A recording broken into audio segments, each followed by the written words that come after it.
Hello दोस्तों, स्वागत है ठाकुर जी के श्री चरणों में। हमने भगवान श्री कृष्ण की बहुत सी बाल लीलाओं के बारे में सुना और पढ़ा है, लेकिन आज हम जिसकी बात कर रहे हैं वो भी भगवान श्री कृष्ण की ही एक बाल लीला है जो कि बहुत ही रोचक है। जब भगवान श्री कृष्ण बचपन में माखन चुराते थे और मटकियाँ फोड़ते थे और गोपियों को सताते थे, तो गोपियाँ माँ यशोदा के पास उनकी शिकायत लेकर जाती थी। एक बार ऐसा ही हुआ, भगवान श्री कृष्ण माखन चुरा के इधर उधर मैया यशोदा से बचते हुए घूम रहे थे कि मैया यशोदा पकड़ेगी तो डांटेगी। तो इसी तरह वो उनसे छुपते छुपते एक कुम्हार के पास जा पहुँचे।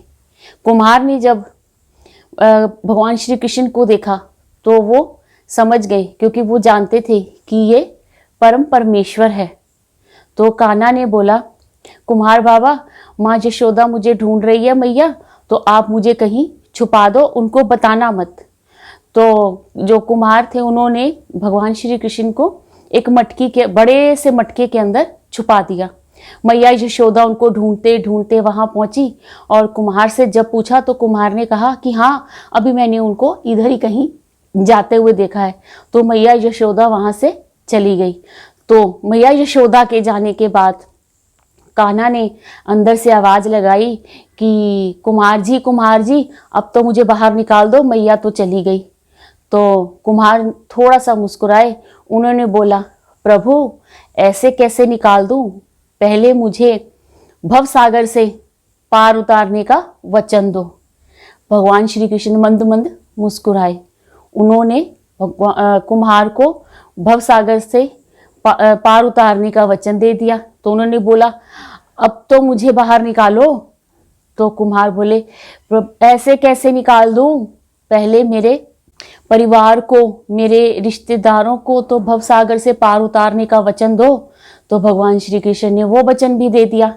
अब बोले कि अब तो निकालो। वो बोले, ऐसे कैसे निकाल दूं, अभी तो आप ये जो पेड़ पौधे हैं, पशु पक्षी हैं, उनको भी भवसागर से पार उतारने का वचन दो। तो भगवान श्री कृष्ण ने वो वचन भी दे दिया। तब उन्होंने बोला कि अब तो मैंने आपको वचन दे दिया, अब तो बाहर निकालो। तो कुमार ने बोला, नहीं प्रभु, ऐसे कैसे, अभी इन गैयों को भी पार उतारो जिनके ऊपर इन मटकों को बनाने के लिए मट्टी आई है। तो उन्होंने उसका भी वचन दे दिया। तो फिर उन्होंने बोला कि अब तो मुझे निकाल दो। तो उन्होंने बोला, नहीं, अभी आप इस बात का भी मुझे वचन दो कि जो भी इस कथा को सुनेगा, पशु पक्षी, वो भी भवसागर से पार हो जाए। तो भगवान श्री कृष्ण ने उसको वो वचन भी दे दिया। तो जब उन्होंने सारे वचन दे दिए तो कुम्हार ने उनको पकड़कर बाहर निकाला और उनके गले लग के इतना रोए कि प्रभु भक्ति में ही विलीन हो गए। तो इस कथा से हमें क्या पता चला? इस कथा से हमें ये पता चला कि भगवान श्री कृष्ण जो बाल्य अवस्था के अंदर अपनी छोटी सी उंगली पे एक पर्वत को उठा सकते हैं, कालिया नाग का मंथन कर सकते हैं और पूतना का वध कर सकते हैं, तो क्या वो मटकी को फोड़ नहीं सकता था? बिल्कुल। लेकिन बात तो वही है ना, प्यार बिना रीझे नहीं नटवर नंद किशोर। बिना प्यार के भगवान कृष्ण कैसे रीझें? उनको ये पता था कि ये जो कुम्हार है मन ही मन जो भी काम करता है भगवान का ध्यान रखता है, मुझे भजता है। चाहे वो कोई एक मूर्ति बना के मेरी पूजा नहीं कर रहा, लेकिन उसके हर काम के पीछे मेरा नाम है। तो इसको तो मुझे भव से तारना ही होगा, लेकिन इसको भव से तारू कैसे? तो उसके लिए उन्होंने ये सारी लीला रची।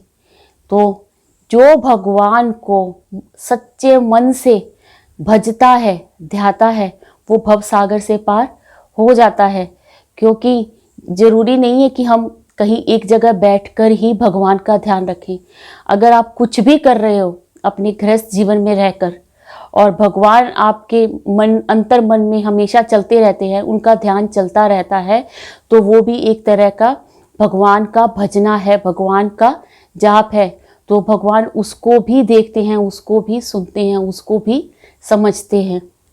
भगवान तो सिर्फ प्रेम और भाव के भूखे हैं।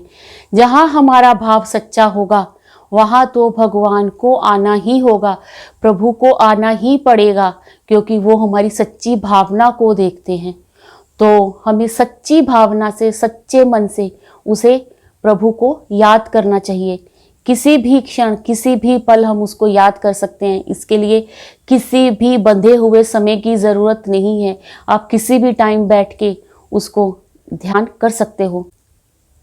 हम जो भी करते हैं उसके पीछे ज़रूर कोई ना कोई वजह होती है। बिना किसी कारण हम कुछ भी नहीं करते। तो इसीलिए अगर हम आपस में भगवान के बारे में कोई बात भी कर रहे हैं तो ये भी एक तरह से भगवान का भजन ही है। तो कोशिश करें कि अगर कहीं पर भगवान के विषय में कोई बात हो रही हो, कोई कीर्तन या भजन हो रहा हो, क्षण दो क्षण के लिए वहाँ पर खड़े होकर उसको ज़रूर सुने। हमें नहीं पता कौन सा क्षण हमारी जीवन धारा को बदल दे। तो आशा करती हूँ कि आपको मेरी ये कहानी पसंद आई होगी। फिर ऐसी ही अच्छी अच्छी और कहानी और कथाओं के साथ, नई उमंग और नए उत्साह और नए विचारों के साथ मिलते हैं। ठाकुर जी सब पर अपनी कृपा बनाए रखें। हंसते रहिए, मुस्कुराते रहिए।